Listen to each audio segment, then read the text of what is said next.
And good morning. This is an Elliott Wave intraday update for the S&P 500 and the NASDAQ 100, being recorded on Thursday, August the 14th at 8:25 a.m. Pacific Daylight Time. Well, obviously, we got the PPI. It did show a very strong jump in inflation, and the market reacted accordingly and zipped through, which ended up being quite a few of uh, gamma levels in the Qs, in the spiders, in the S&P, in the NASDAQ. So, but what has happened after that is that the market basically is putting that aside and going back to actually, in my thing, or my view, concentrating on what the options are doing. So it's back down to options trading. Now, we saw some early run back into Apple.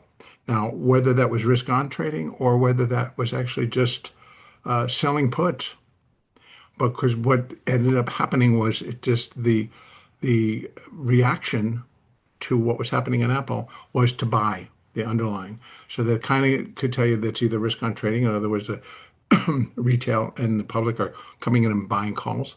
So the dealers had to sell the calls and buy the stock, or other larger firms were actually selling puts and the dealers were having to buy the puts and also then buy the stock.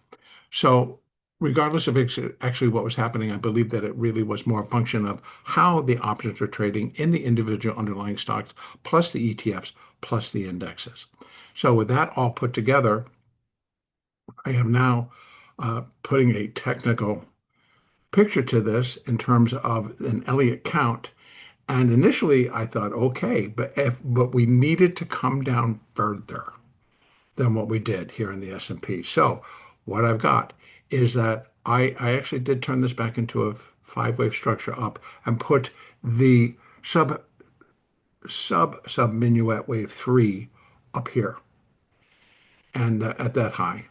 And then we did a big 4 coming down, and it's an A, a B, all the way up to there, and this dramatic C wave down. Now, we absolutely turned it all the way around, came back above where we started from, and I believe that if this is going to be sub-minuet wave 4, then we're in that wave 5 up, which will complete, again, the, actually this sub, actually has to be in this. I have to figure out my colors here because this is going to be the C wave. So it's the sub minuet wave 5 to complete the sub minuet C wave, and then above that will be the minuet wave B. So we're still within that, finishing that B, but this is the interesting part. Now that we've come down and now we're going back up in a 5, we're still within the parameters. Even if I'm just using basic Elliott fib levels, right, for this fifth wave, most common being that wave 5 is equal to wave 1. Well, there's wave 1, here's wave 5, and it comes out at 65.50, where the 1.382 is 65.55. But then we can come down here, 0.618 is 65.13, 1.236 is 65, we're going to say 65.13 to 65.30. And so it's a little bit larger window, but we have the same windows to now still complete. And I actually think that that could happen tomorrow. Tomorrow's an expiration. Um, we do have, I think, a couple of things coming out, and I just need to double check. I'm going to open this up because you see the other part is that they're coming right back down and slicing through with the support that should be holding for wave 2. But wave 2 can actually come down. It just can't exceed the starting point of wave 1. So we're going to see what kind of how this all plays out, because now we've kind of come through. Let me take this down to the 15-minute chart.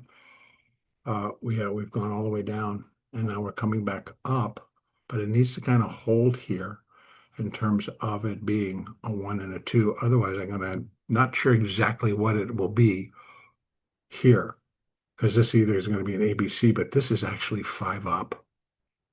So I'm going to allow for this to actually come down even more, just not take that out. If it takes out that low, I'll go figure it out further from there. But right now, I believe that we're likely going to turn around. We should turn around and bounce and put a 2 down here, and we should start rallying back up in a 3. And that should take us back above 6,500 and starting heading up into these zones. And then we get a 3 and a 4 and a 5. So we may, yes, we may end up here. I'm not saying today, but maybe tomorrow. So rally's back on. And the numbers are the numbers. And I don't want to be reading into how the market should interpret or not interpret, because I really do believe what actually takes over yes, the market is reacting to the number, is reacting to the inflation, but at the same time is following suit in terms of how these options are trading. And that's really what is going to force the moves that we're getting. So I'm going to leave it at this, that we had a 3, the 4, and now we're moving back up in that 5th wave, and of which we have 1 done, coming down in a 2. It should hold. It cannot break below today's lows, which are 64.53. Don't break below 64.53. If it does, then it invalidates the count. And I am not actually sure what it will be. So it will be something that I'm not necessarily expecting, but I will figure it out. Okay, so I'm going to leave that alone. And all of the spot gamma levels remain in place for right now. I'm not getting any updates in that respect. All right, let's go over and take a look at the NASDAQ, which basically is doing the same thing, but is coming pretty flying back down, same deal. So here as well, let me just pull this open a little bit. I put the 3 up here, so it's 1, 2, 3. There's the 4. We're in that sub-minuet wave 5 up, and that will be to complete the sub-minuet wave C, and then the minuet wave B goes above that. So it's been quite the rally, and the alternate kind of does remain a diagonal. I'm just not sure how this diagonal is going to fit, because I'd have to connect this to wherever this comes in. Or there's ABC wave 3. If this is 1, this is 2, this would be 3, this would be 4, and we got to be coming up, and I have to connect this to this and this to this, and it's not diagonal. It's kind of just a channel, that the market is trading in. But still, that would have to be my alternate right now, and still would require that 5th wave up. So either way, I think we have additional upside. Now, a downside count, I would have to put everything here, and that this did complete it, and this was somehow, I'm not even sure what it would be, because it's 3 waves down, and then we came back up. We didn't break that high yet, so that would be the next ticket. It needs to break that high. But we'll see. We'll see how this all plays out in the NASDAQ and in the S&P. But here again, if we're just referencing the Qs went up above the call at 580, came back down through volatility trigger at 579, and is doing it again. It's sitting right below the volatility trigger at 579, and now just retaking it again. So that's what's happening in the NASDAQ. It's playing via the Qs. It's playing right at the volatility trigger, which is 579. If it can get back above it, we should return and start to rally again. That would be my take if I'm combining the spot gamma levels with how things are trading. Once again, we would need to see, a turnaround in AMD, a turnaround in NVIDIA, a turnaround in Tesla to kind of give support to this rally, and it could happen. But again, tomorrow's an expiration, so a lot of things are going to be lining up to that expiration. So we get a lot of work going on today, and with the massive moves that we're having, it's really kind of shifting gamma and getting positions to be reconfigured, adjusted, etc. So I think we're going to continue to see a little bit larger moves than what possibly we would be expecting. I am going to leave it there. So basically, underlying, yes, the number was not good. The PPI showed that inflation has or is gaining traction.